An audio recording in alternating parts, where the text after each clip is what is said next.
Hi, this is Jay Seville, the owner of Ocean Views Real Estate Incorporated, and the name of the team is the WilmingtonRealEstate.com team. That's Wilmington-Real-Estate.com. And the question I'm going to address today is, are oceanfronts a bubble?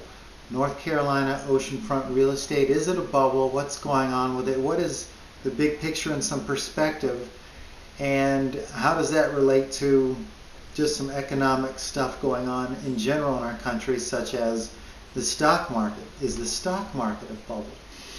I'm going to chime in on some of that based on a lot of reading I've done lately.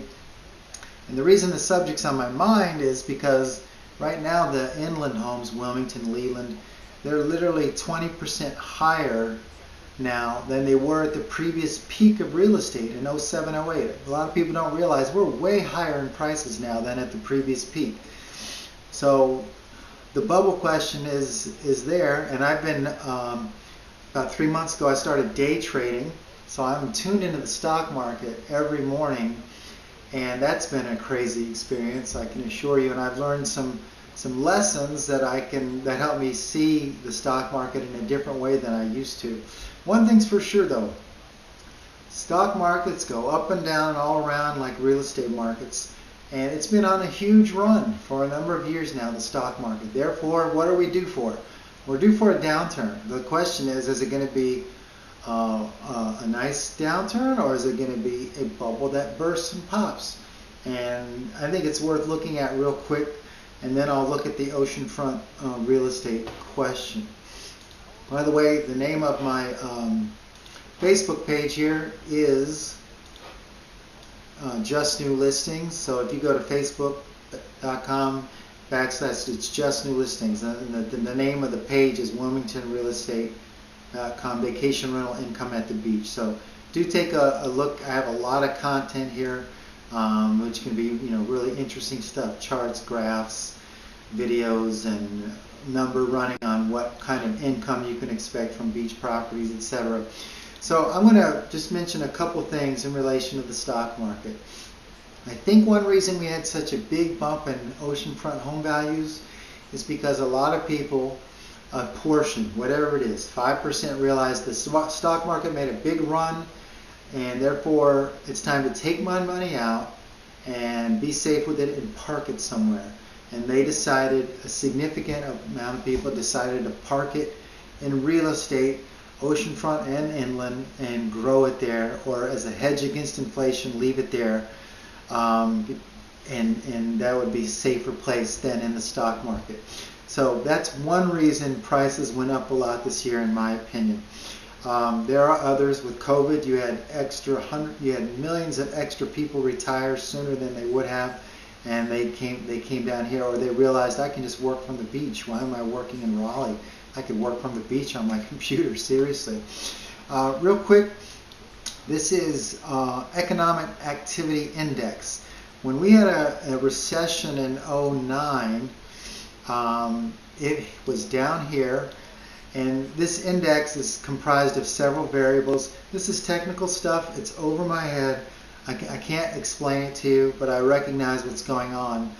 And then you look at the same numbers here with these indices, and they're also really low, the lowest since over here. Another chart here is the 200-day moving average. That's what this is called, 200 DMA. And it's in relation to the stock market prices in relation to the 200-day moving average. And here at the crash of 1987, the DMA was much higher than the prices. The dot-com crash here, the DMA was much higher than the regular average of 200-day moving average of the stock market. And then our financial crisis, it was also much higher, like 5% higher than the 200-day moving average. The dot-com crash was also like 6% higher than the 200-day moving average of the stock market. Well, look at us now. Right now, we are 14% higher than the 200-day moving average. If this is any sign, that means we're due here for a major problem. But it gets a lot more interesting than that. Back when you had some previous stock market bubbles, you had a percentage of non-profitable companies, and they were really high here around 2000, and then again around the financial crisis of '09, very high. And now look again, it's crept up. These non-profitable companies in the stock market are way up there again, almost actually as high as the dot-com bust, and not as quite as high as the financial bubble. And then over here, margin money in the stock market. This is where people are buying stocks based on the leverage of their stocks. In other words, they're borrowing money from their stocks to buy more stocks. So it's like a house of cards. And I did this once in day trading, and I learned my lesson, and thank goodness it was on a small scale. But boy, I learned a lot from it. I said I will never buy stocks on the margins again using my leverage in the stocks I own. Because when you get a margin call, meaning the broker calls you and say, we need you to dump another $3,000 in your account right now, hint, hint. It's like a slap in the face. Now, do it on a big scale, where we're talking trillions of dollars, hundreds of billions of dollars, and a whole bunch of these stock markets values here are driven by these leveraged purchases, meaning tons of the stocks out there that have been purchased not with real money, but with leveraged money based on the stocks those people or those institutions hold. So that if there's a downturn and they get a margin call, see, this is all like borrowed money driving the stocks higher. So it's like a frenzy. It's crazy. You're buying stocks based on the stocks you own, but it's not really money. It's just leveraged money. And when it goes down at all, the brokers call in with a margin call and say, you need to pay up quick, which causes a massive disruption, and everyone starts selling off automatically. And it's just going to be insane what happens, to be honest with you. So, question.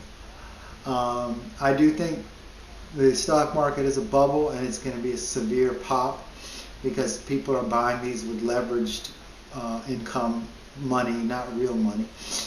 Now let's look at prices. Southport is dramatically higher than it was at the peak. That's inland homes. Same thing with Wilmington and Leland. At the beach, though, what is it like? Well, at the beach, the peak was '07, and look, we're still about 20% lower than the peak of '07. This is Surf City, Oceanfronts. It was up there by 900 grand. Right now the Oceanfronts are at 700 grand, for example.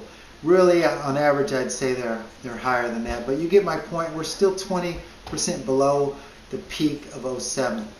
At the same time, look at the supply of property here. There used to be, like 20 months of inventory back before I got here, and now we're at about 2 months of inventory. Theoretically, there's almost nothing to buy for these oceanfront homes in Surf City. Let's look at another beach. This is Ocean Isle Beach. The peak was '08, and the prices, that was like 1.6 million, and now they're at like 900,000. So we're way below the previous peak for oceanfronts at Ocean Isle Beach. And then another beach, Oak Island Oceanfronts. Let me erase that and give us a new marker here. So that was around 750,000. We are almost back to the peak in Oak Island of the peak prices from '08. Now it's taken 13 years to get there, and it's been a gradual thing since 2012. I remember in Oak Island when I got here, I was blown away at these oceanfront homes for $275 and $300, and those lasted around this time. Let's see, like around here for several years, you could get lots of homes for $350 in Oak Island oceanfront. Just crazy. And then reality set in. We sort of got discovered here around 2015. It really kicked off. But in the last 2 years, it's just been a dramatic, situation, I must say. Yeah. So is this a bubble? That's a good question. These oceanfronts, are they a bubble? I do have some thoughts on it, and that has to do with these two variables. When at the peak of the market, these oceanfronts, they went up more severely than anywhere around. Let's see. Let me get my arrow out again, okay? It was a quick 2-year bump where it just went straight up, and then here, Ocean Isle Beach, it was like a 2-year bump where it just went straight up over the course of a year and a half.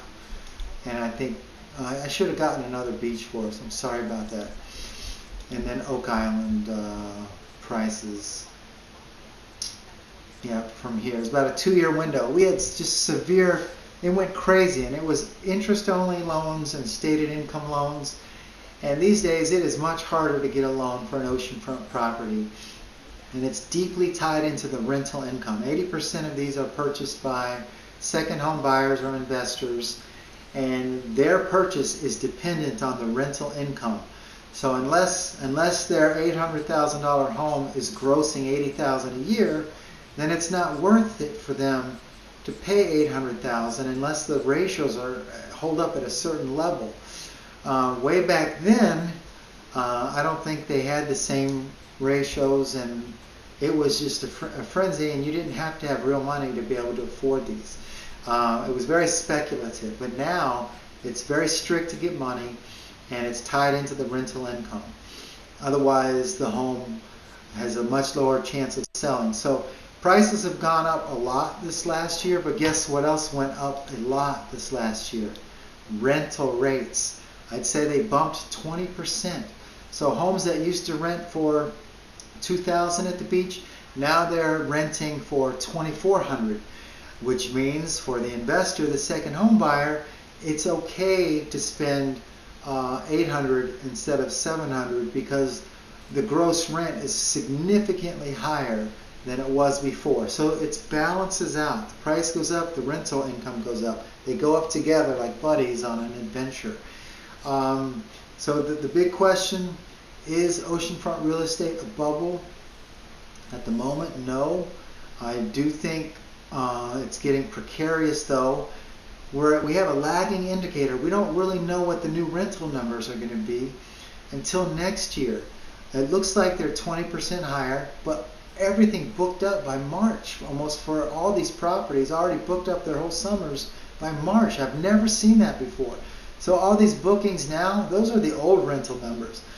When we get into the new season next year, we'll see the new rental rates, and it'll confirm that we still have a good ratio going. So as long as the rents stay even with the sales prices, where like a $500,000 home grosses $55,000 a year, then we're okay. It's healthy, it's balanced. If those ratios get off, then there'll have to be a retraction at some point.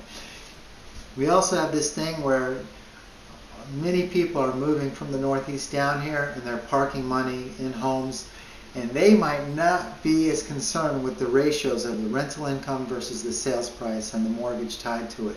So that can sort of take us off a few percent. So that means it won't be as easy for investors to get the numbers they want. They have to be more picky and judicious in which home we pick, etc. So we'll all see. It's sort of an unknown right now, but I do not think it's a bubble because the rental rates went up. It's that simple. And because the stock market, I believe, is going to crash, all that does is give more power and worth to the real estate market. So it's actually going to go up even more, is what I think. I don't like that, to be honest with you, because I've seen a bunch of people get priced out. But it's a hedge against inflation, and that's sort of one of its purposes, is a safe place to park money for 10 years. And if the stock market goes down 20%, then people will take money out of the real estate and go buy back into the stock market. They'll trade them against each other and work their way up. with buying and selling the dips in both markets. They just swap back and forth, these investors. So that's my take on it. I hope you found this interesting and gives you some perspective.